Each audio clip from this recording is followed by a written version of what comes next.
창세기 말씀을 통해서 하나님의 창조 질서를 배운 사람들은 자신의 인생 계획표에서 안식을 중요한 일정으로 넣습니다. 그냥 일 다 마치고 아무렇게나 대충 흘러가는 대로 시간을 허비하며 보내는 게 안식이 아니라는 겁니다. 그렇다면 하나님은 우리가 안식일을 통해 무엇을 깨닫기를 원하고 무엇을 누리기를 원하실까요? 세 가지를 말씀드리려고 하는데요. 첫 번째는요, 존재 자체로 충만하다는 것입니다. 우리도 하나님의 6일 안에 창조된 존재입니다. 이미 7일을 맞이한 존재들은 하나님의 완벽한 창조물이라는 거예요.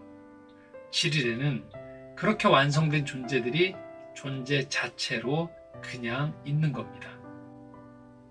한 주간을 정신없이 살다 보면 종종 우리는 우리의 존재 자체가 감사라는 걸 잊습니다. 안식일에 쉬면서 이런 걸 되찾는 거죠. 얼마나 성과를 냈는지, 얼마나 사람들에게 인정을 받고 칭찬을 받았는지, 얼마나 빨리 달렸는지에 몰두하면서 잊었던 나라는 존재의 살아있음에 감사하는 일을 다시 회복하는 겁니다. 두 번째는요, 하나님은 세상을 그리고 나를 지키신다는 겁니다. 우리가 열심히 살다 보면 자기도 모르게 빠지는 오류가 하나 있습니다. 나 없으면 여기는 안 될 거야. 그런데 우리가 안식일에 쉬면서 깨닫는 건요, 내가 쉬어도 세상은 아무 문제가 없구나라는 걸 다시 확인하는 거예요.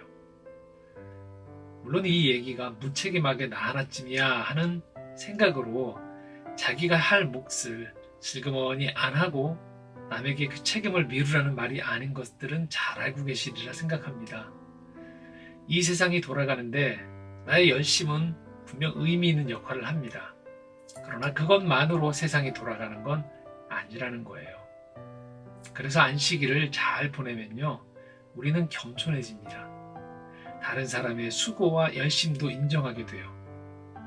안식일을 보내면서 우리는 우리 안에 잔뜩 끼어있는 삶의 긴장과 불만을 내려놓게 됩니다. 나보다 세상을 더 염려하고 계신 분이 계시다는 걸 인정하는 거죠. 하나님의 성실하심, 하나님의 돌보심이 내 열심보다 앞섭니다. 세 번째는요, 안식일에 너만 생각하지 말라는 거예요. 안식일은요, 공식적으로 함께 쉬는 날입니다. 하나님이 없는 문화의 가장 큰 특징은요, 탐욕을 정당화하는 겁니다. 네 욕심을 마음껏 채워라. 할 수 있다면 수단 방법을 가리지 말고 네 욕심을 다 채워라. 그게 능력이고 성공이라고 광고합니다. 그러나 그렇지 않습니다.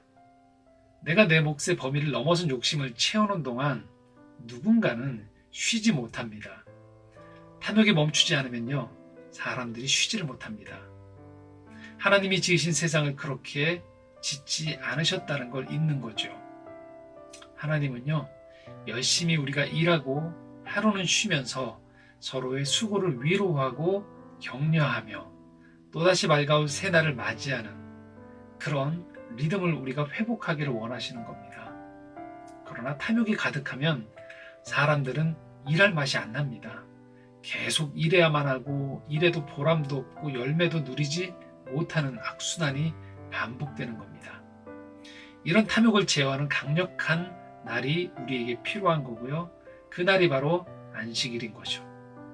그래서 이런 표현이 나온 거예요. 내가 안식일을 지키는 게 아니라 안식일이 나를 지켜준다. 우리 삶에는 안식이 꼭 필요합니다. 지금 여러분에게 필요한 것이 혹시 더 빨리 조급히 뭔가를 해야 하는 게 아니라 안식이 필요한 건 아닌지요.